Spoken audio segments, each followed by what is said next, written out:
Question 39 पे हैं।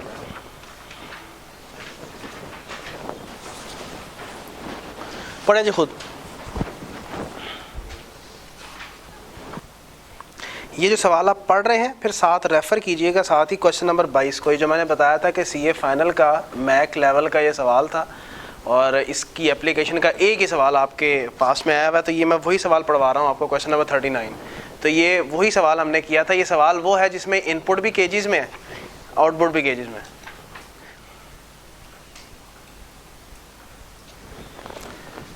जनाब रिक्वायरमेंट 39 की, material price mix, yield variance,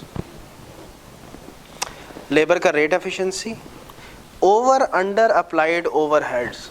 उसने कोई नहीं लिखा हुआ अंडर ओवर अप्लाइड ओवरहेड्स, सिर्फ फिक्स्ड का, सिर्फ वेरिएबल का, बस उसने टोटल पूछा हुआ है अंडर ओवर अप्लाइड। कहता है कि जी आप स्टैंडर्ड अब्जॉर्प्शन कॉस्टिंग यूज़ करते हैं, ठीक हो गया। कहता है कि जी बजट ये कह रहा था फरवरी का कि जी आपने प्रोड्यूस कितने किए, 27,000, और ये केजीज़ हैं, ठीक है। और आपकी कॉस्ट ऑफ प्रोडक्शन क्या है, ये देखो इनपुट आपने कितने किया, ये बजट क्या कह रहा है, 30,000। यही है ना कि भाई इनपुट मैंने एक्स और वाई मिला के दोनों को कंबाइन करके देखूंगा ना, दो मटेरियल्स हैं, तो उसका 30,000 इनपुट किया, तो ज़ाहिर है कुछ लॉसेस हुए, यानी कि इट वाज एक्सपेक्टेड कि the losses of 3,000 kgs will be there, as a result of it output will be 27,000, that was budgeted. Labour के घंटे इतने लगाने थे, ये बजटेड था। Fixed overheads, sorry factory overheads की डिटेल ये है। सर जी हमें पता था, हमने बजट ये किया हुआ था और हमें था कि जी ड्यूरिंग द पीरियड ना आपका जो रेट है लेबर का वो कितने से बढ़ेगा, 8% से। तो मैंने उसने खुद सवाल में वर्ड्स भी ये लिखे हैं, बजटेड इंक्रीज, यानी कि an increase that was incorporated in the budget itself. हमने बजट में शामिल कर लिया था कि यार इतने % ना लेबर के रेट ने बढ़ जाना है 8%, तो 220 हम कैलकुलेट करते हैं। विदाउट इंक्रीज कितना था ये, फॉर एग्जांपल पिछले पीरियड में, ज़रा ये निकालो, ये वैसे कितना रेट है,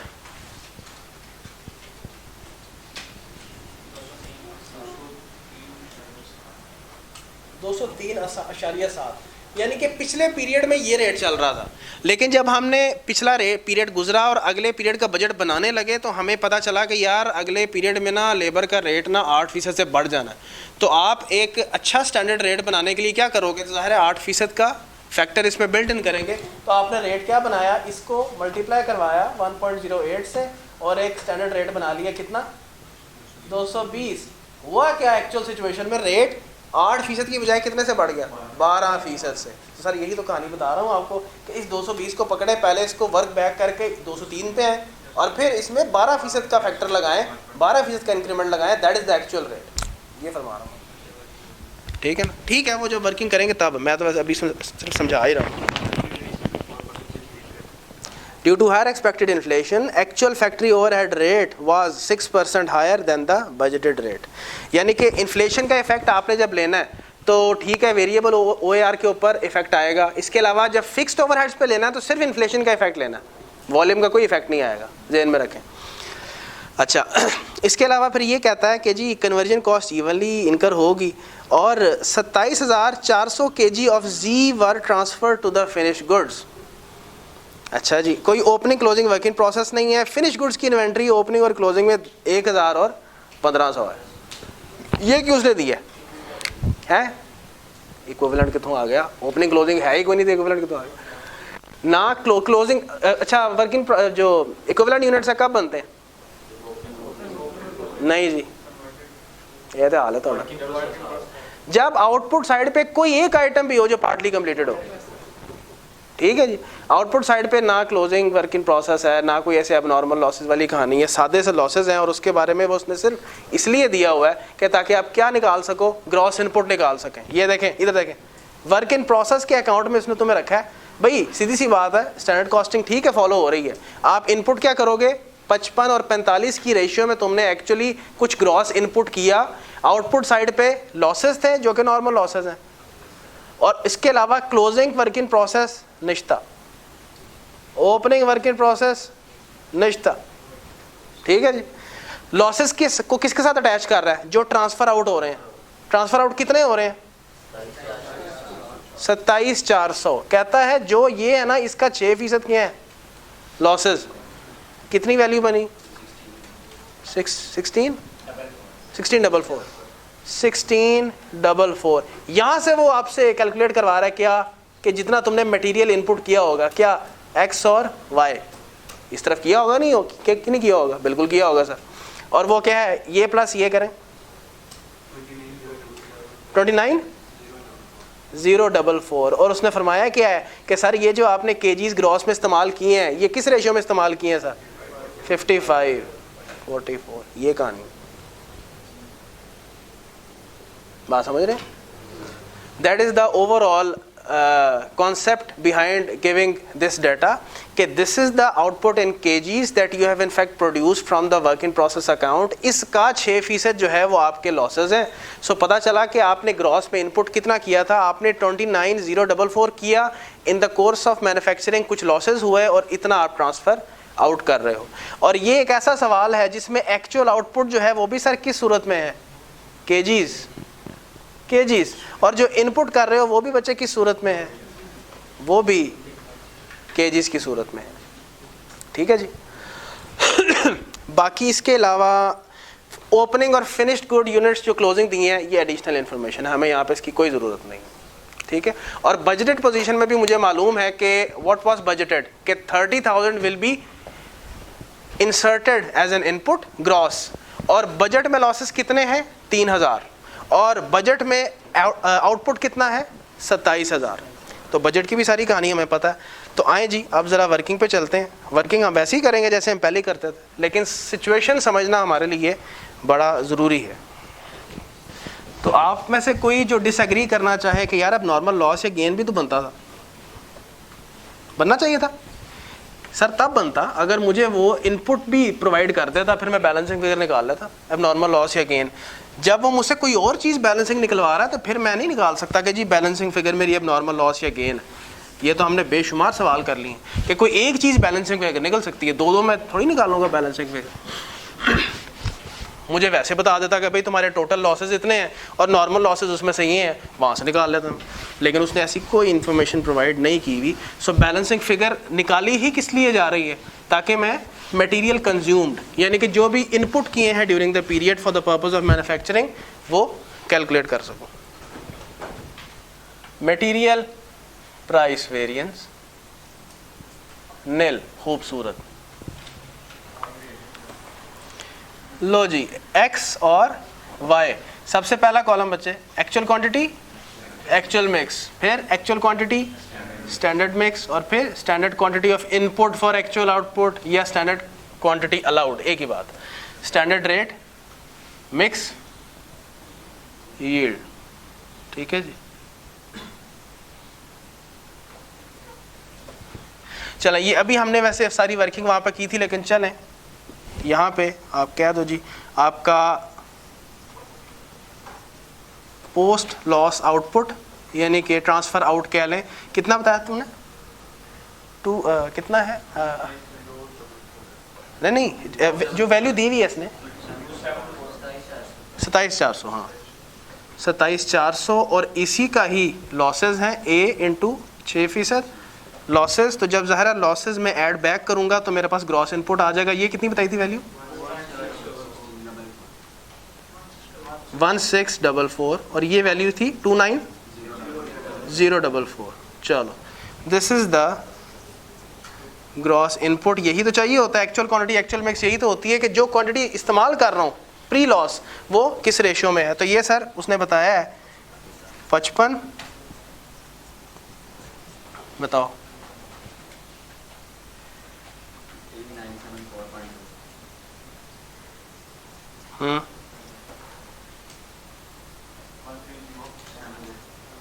13070। ठीक है, यहाँ तक ओके है। चले पुट करें वापस वैल्यू 15974.2 13070 टोटल करें। ये सॉरी ये तो ये टोटल 29044, और सेकंड कॉलम क्या है, इसी को रेप्लिकेट करें, और यही स्टैंडर्ड मिक्स में अगर इस्तेमाल होता, स्टैंडर्ड मिक्स क्या है 16-14, ऐसा ही है स्टैंडर्ड मिक्स 16 और 14 15490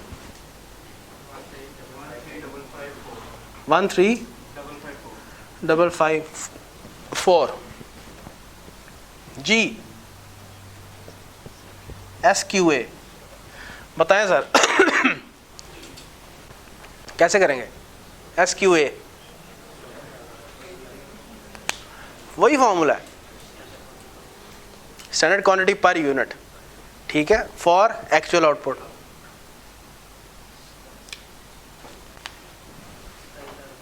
मुझे बताएं ना, चलिए सिर्फ x का बताएं, डिक्टेट करवाएं वैल्यूज, किसको किससे डिवाइड करूं, क्या मल्टीप्लाई हो क्या हो। Sir standard quantity per unit, standard quantity इसकी कितनी है जो कि यहाँ पे उसने बताई हुई है 16,000 पर यूनिट। स्टैंडर्ड में प्रोडक्शन क्या थी, जैसे हम इससे पहले करते आ रहे थे वो यूनिट्स में था, ये केजीज में है, सो व्हाट, रेशियो तो बन गई, ठीक है।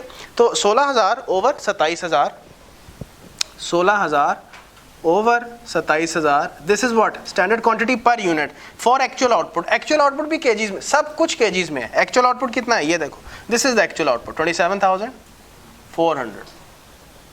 अब जाके वो वाला सवाल देखो, कौन सा मैंने पहला वाला कहा था, 22 नंबर सवाल है, 22 था ना, जाके देखना जो हमने सवाल किया था, यही था सारे का सारा, वो भी केजीज बेस्ड था। चलें यहाँ पे आए जी, इसी तरह से 14,000, ये देखें नेक्स्ट का 14,000 ओवर 27,000 इंटू एक्चुअल आउटपुट क्या है सर 27,400, बताओ जी 16,000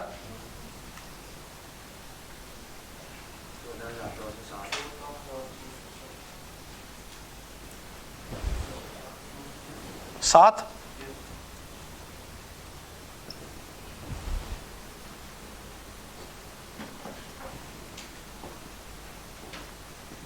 करें जी टोटल हैं 30,444, ठीक है जी। चलें स्टैंडर्ड रेट्स क्या है यहाँ से देख लेते हैं जी। स्टैंडर्ड के रेट्स हमारे 400 और 300।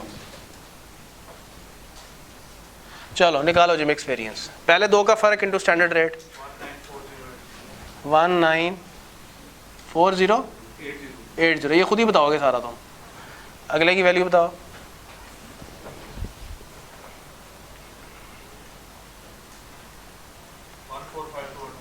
145,200,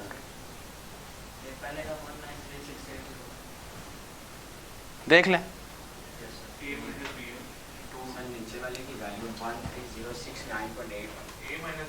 किसकी, ये वाली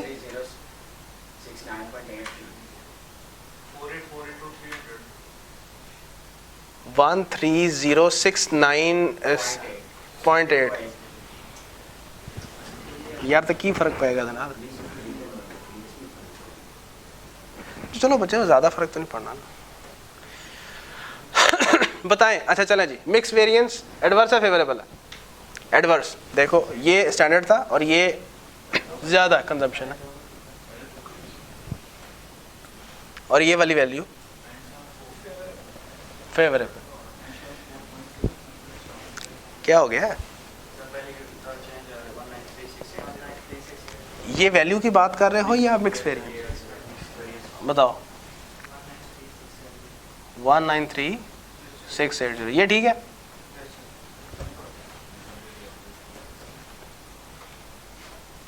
कर ले वेरीफाई कर देता हूँ।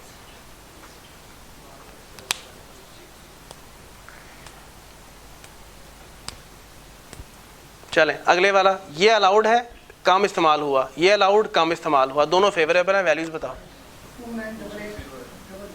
29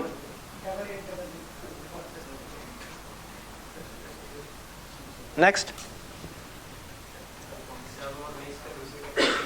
है ये 260, ये वाली वैल्यू यील्ड सेकंड वाली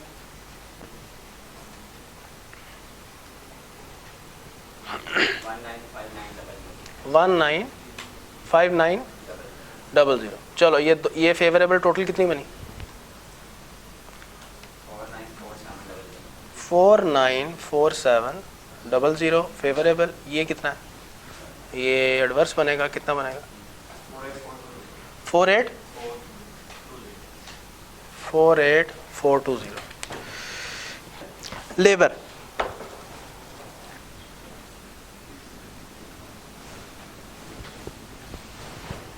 जी,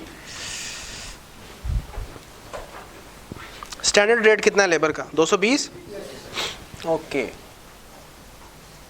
और वही एक्चुअल आवर्स वाले, एक्चुअल रेट वाली कहानी जो मैंने समझाई थी। कैसे? ये देखो, 220 को पहले वर्क बैक करें 1.08 मल्टीप्लाई करें 1.12, क्या रेट बना? 228 पर और जी सर 228, और एक्चुअल आवर्स कितने हैं? वो हाँ, पॉइंट नंबर 4 देखें तो वो कहता है कि जी वेजेस इंक्रीज़ हो गई 12% इन कंपैरिजन पे जो मैंने बजटेड किया हुआ था कि 8% सिर्फ इंक्रीज़ होगा, लेकिन इससे लेबर की एफिशिएंसी इंप्रूव हो गई बाय 5%। एफिशिएंसी कैसे इंप्रूव करवानी है? ऑर्स पर यूनिट, पहले बजटेड ऑर्स पर यूनिट निकालो, फिर उस पर एफिशिएंसी निकाल लगाओ, जैसे कल वाला सवाल था सीमा वाला, एग्जैक्ट वही वाला काम करना।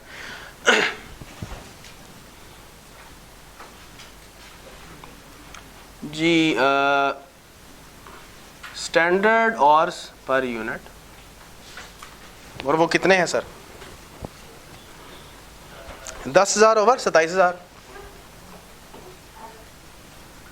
ओवर 27,000। ये क्या है? या इसको डायरेक्ट भी कर सकते हैं। ये देखो, अब तुम्हें कॉन्सेप्ट तो पता ही है। ये देखो, एक्चुअल ऑर्स पर यूनिट, ये देखो ये क्या है? Standard ऑर्स per unit. इसमें एफिशिएंसी का इफेक्ट जब लगाओगे, यानी कि मल्टीप्लाई बाय 0.95, तभी तो घंटे कम इस्तेमाल होंगे पर यूनिट। ये कितने एक्चुअल आवर्स पर यूनिट निकला है? 0.11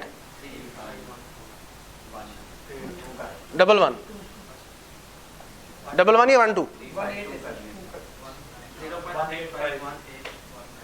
19 करो ना, राउंडिंग तो सही करो यार। चलें, एक्चुअल आवर्स वो कैसे निकलेंगे? 0.3519 इंटू एक्चुअल यूनिट्स कितने हैं जी? जी कितना बना? 964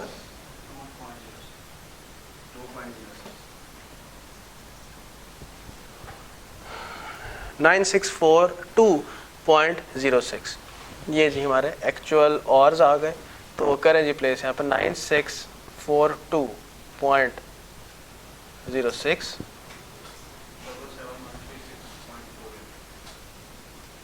77361.36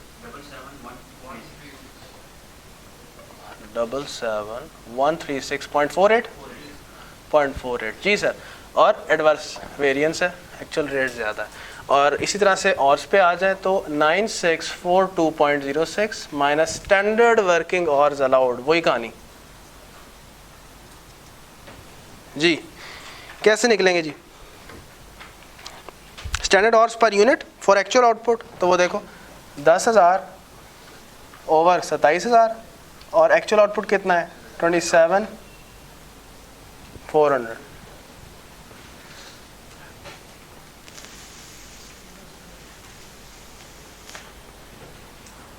हाँ भाई,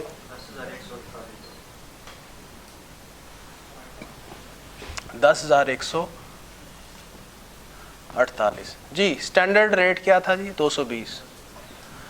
तो एक्चुअल आवर्स कम लगे, फेवरेबल है। कितना फेवरेबल?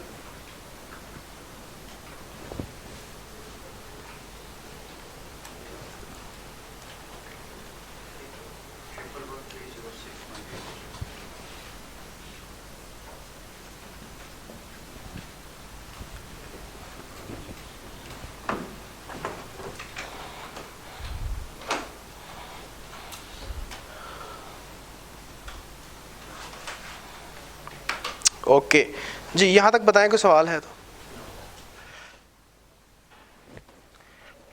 चले, क्वेश्चन नंबर 39 के सी का 1।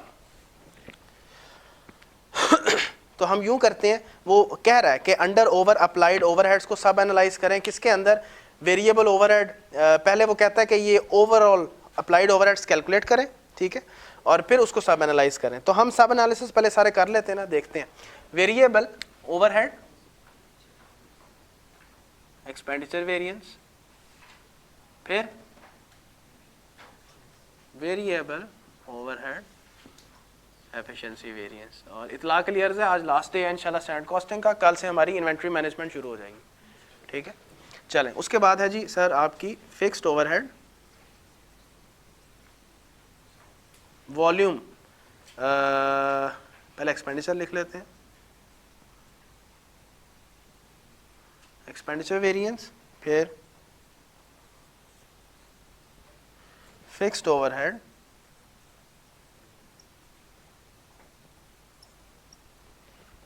वॉल्यूम कैपेसिटी वेरिएंस, और उसके बाद फिक्स्ड ओवरहेड,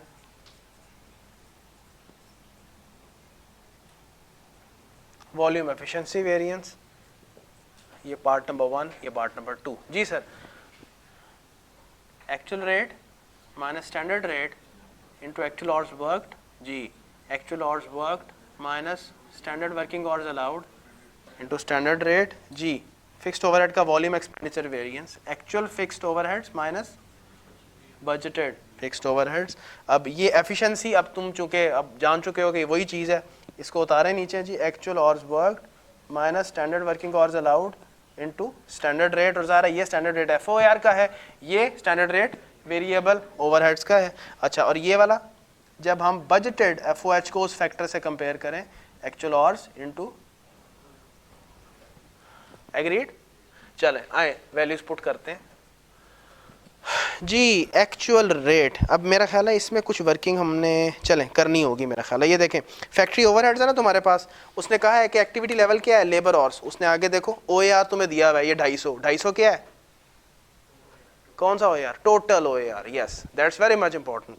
लेकिन साथ उसने कहानी भी आपको बता दी है कि जो ये जो तुम्हें 2.5 मिलियन का आगे फैक्ट्री ओवरहेड्स बजटेड नजर आ रहा है, इसके अंदर फिक्स कितना है, 9 लाख। ठीक है, तो मैं इजीली एफओआर निकाल सकता हूं और बैलेंसिंग क्या होगा, वेरिएबल ओएआर। चलो आज जरा वर्किंग करें यहाँ पे। तो मैं ये वर्किंग 1 से शुरू कर रहा हूँ जी। टोटल बचे ओएआर कितना, 250 रुपीज पर। और इसमें से अगर तुम क्या निकाल दो, एफओआर। कैसे, 9 लाख कैसे निकाला जाएगा, budgeted FOH over budgeted activity. कितनी बजटेड एक्टिविटी है, बजटेड घंटे कितने हैं, 10,000। कितना बना, 90, बाकी 160। This is variable overhead absorption rate, यानी वेरिएबल ओवरहेड्स का स्टैंडर्ड रेट। चले 160 किधर गया, 160 is your standard rate. And what is the actual rate. उसने नीचे देखो आप बताया हुआ है, कह रहा है कि जो आपके ओवरहेड्स है ना, उन पे इन्फ्लेशन आ रही है, कितनी, 6% की। एक्चुअल फैक्ट्री ओवरहेड रेट पे 6% का इन्फ्लेशन है। तो in other words A R क्या बनेगा सर, 160 इंटू 1.06, 169.6, 169.6। दोनों के रेफरेंसेस आप वर्किंग नंबर 1 से दे दें। एक्चुअल आवर्स कितने निकाले थे हमने, हाँ 9642.06। चलो बताओ, ये एक्चुअल रेट ज्यादा तो एडवर्स कितनी वैल्यूज है,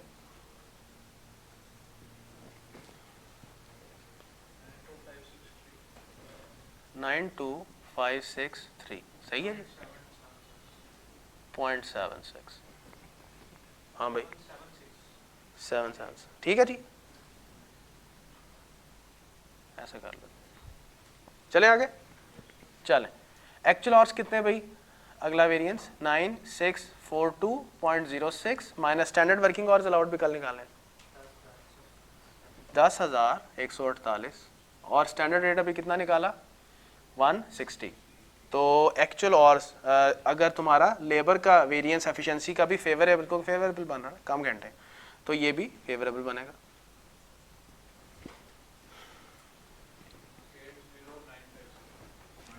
80950.4 एग्रीड। चलें, फिक्स्ड ओवरहेड का एक्सपेंडिचर वेरिएंस जी, बजटेड कितने थे हमारे, वो देखो वहां पे इसी बेस पे कैलकुलेट किया था, 9 लाख जी। एक्चुअल एफओएच कैसे निकलेंगे,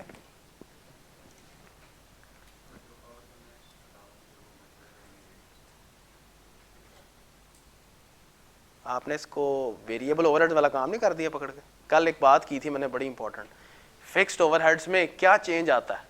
अगर मुझे बजटेड चीज़ दे दे और कह दे कि फिक्स्ड ओवरहेड में क्या चेंज आ सकता है ज़्यादा से ज़्यादा? इन्फ्लेशन। वॉल्यूम से तो हिट नहीं होता। पहले तो देखें, वो कह रहा है कि इन्फ्लेशन हिट कर रही है, ठीक है।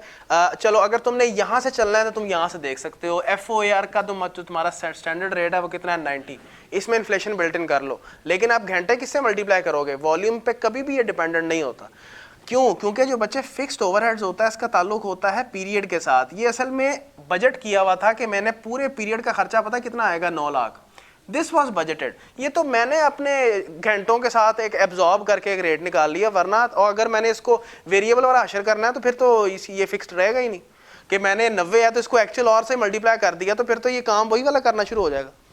एक्चुअल का जहाँ तक ताल्लुक है उसमें सिर्फ इन्फ्लेशन ही बिल्डअप हो सकती है, वॉल्यूम से ये कभी भी हिट नहीं होता, ठीक है।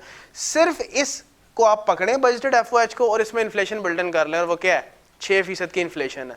दूसरे अंदाज में समझना है, चलो यूं कह लो, क्योंकि यहाँ पे उसने वर्ड्स लिखे हुए हैं कि जी रेट में चेंज है, तो चले आपको उससे तसल्ली हो जाती है तो उससे तसल्ली करवा लें कि FOR पकड़ें और उसमें इन्फ्लेशन का फैक्टर बिल्ट इन करें, मतलब सच दैट 90 इंटू है 6% है ना? हाँ 6%। कितनी वैल्यू बनी?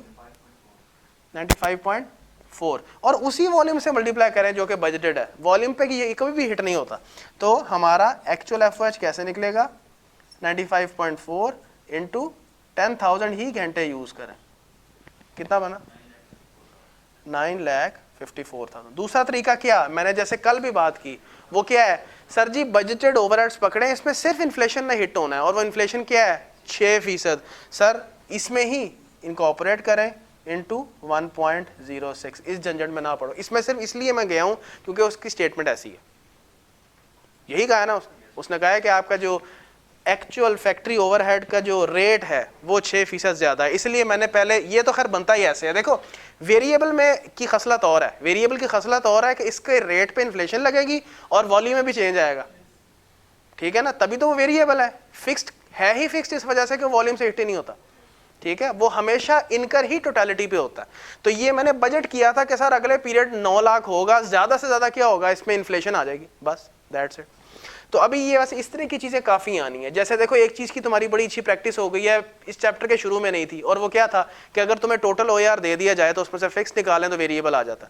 इसकी भी तुम्हारी प्रैक्टिस काफी हो जानी है कि ये जो तुम्हारे फिक्स्ड ओवरहेड्स हैं ये इन टोटलिटी हैं, तो इसमें जब भी अगले पीरियड में कोई बजटेड चेंज आना है तो सिर्फ किसका वजह चेंज आना है? इन्फ्लेशन का।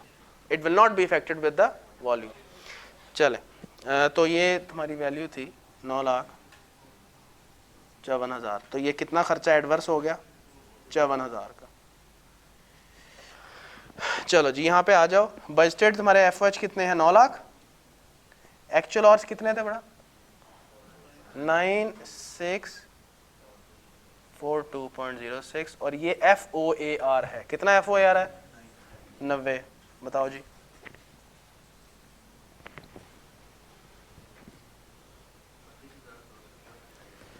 $32,000.6। और सर कैसे देखा जाता है? Budgeted hours versus actual hours. देखो जरा एक्चुअल ऑर्स और बजटेड ऑर्स। बजटेड ऑर्स हैं तुम्हारे 10,000 और एक्चुअल हैं सर आपके 96। फेवरेबल कितना आ गया? सर जी अच्छी कैपेसिटी इस्तेमाल नहीं की, कम घंटे इस्तेमाल किए हैं, सो इट इज। अब तो ये चीजें नहीं हिलनी चाहिए यार, कितने तो सवाल कर दिए यार जी। अगर वेरिएबल ओवरहेड का एफिशिएंसी वेरिएंस फेवरेबल है तो ये भी फेवरेबल, सिर्फ फर्क ये है कि स्टैंडर्ड रेट से मल्टीप्लाई होगा। इसका स्टैंडर्ड रेट कितना है? 90 जी।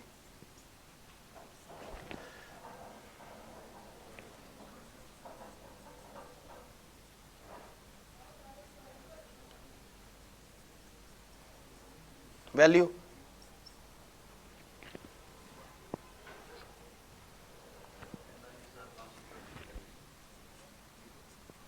45,506 या 06?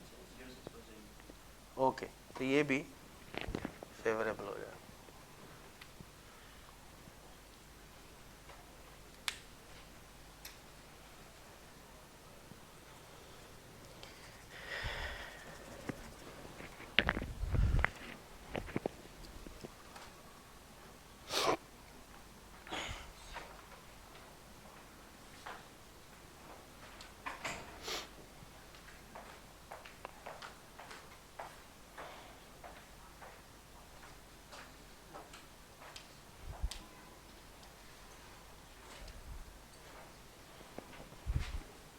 तो ये हमने ज़्यादा सब एनालिसिस नहीं कर दिया पकड़ के, उसने तो सिर्फ वॉल्यूम का वेरिएंस पूछा है। चलो कोई बात नहीं, इन दो को ऐड करो, चलो हमारा वेरीफाई हो जाएगा, इसमें क्या है। ये फेवरेबल माइनस एडवर्स करो, कितना बनता है, बिल्कुल ठीक। ये एक्स्ट्रा वर्किंग की है, उसने सिर्फ वॉल्यूम मांगा था, ठीक है ना, तो चलो कोई बात, ये वेरीफाई भी हो गया। टोटल निकालो वेरिएंस, क्योंकि उसने उसका जवाब, उसका सवाल देखें, वो कह रहा है कि अंडर ओवर अप्लाइड वेरिएंस निकालें और सब एनालाइज करें। मैंने तो सिर्फ सब एनालाइज किया, अभी 5 नंबर हासिल किए हैं, 1 नंबर नहीं मैंने हासिल किया। मैं निकाल के बताएं, इधर से नहीं देख के बताना कि इसको इसमें ऐड कर दिया तो गल हो गई, वो तो फिर ठीक हो गया ना, वो तो आसान हो गया। वैसे वो उसको आप बतौर चेक लगा सकते हैं, पूरा खुला डुला तुम्हारे पास डाटा है, तुम कहीं से भी आ सकते हो और टोटल कैलकुलेट कर सकते हो। चाहो तो total overheads, total actual overheads versus total absorbed overheads, चाहो तो टोटल वेरिएबल ओवरहेड का वेरिएंस अलग निकाल लो, टोटल फिक्स्ड ओवरहेड का वेरिएंस अलग निकाल लो, आपस में मिला लो, ऐसे भी कर सकते हैं। सर जी actual overheads versus absorbed overheads, total की बात हो रही है, इसको कहेंगे total under over absorbed variance. आओ जरा देखें एक्चुअल ओवरहेड्स कितने हैं आपके, निकाले में, ये देखो एक्चुअल फिक्स्ड ओवरहेड्स, ये देखो 9,54,000,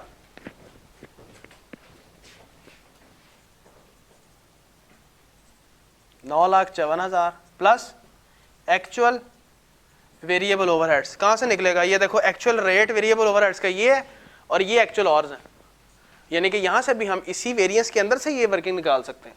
यही तो एक्चुअल वेरिएबल ओवरहेड्स है, एक्चुअल रेट जो कि इन्फ्लेशन बिल्डअप होके हुआ और फिर एक्चुअल और से जब मल्टीप्लाई किया गया, यानी 169.6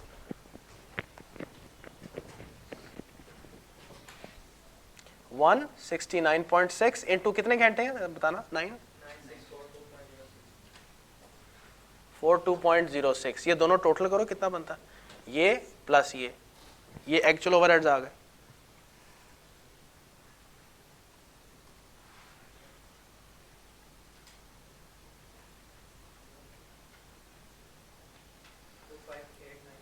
टू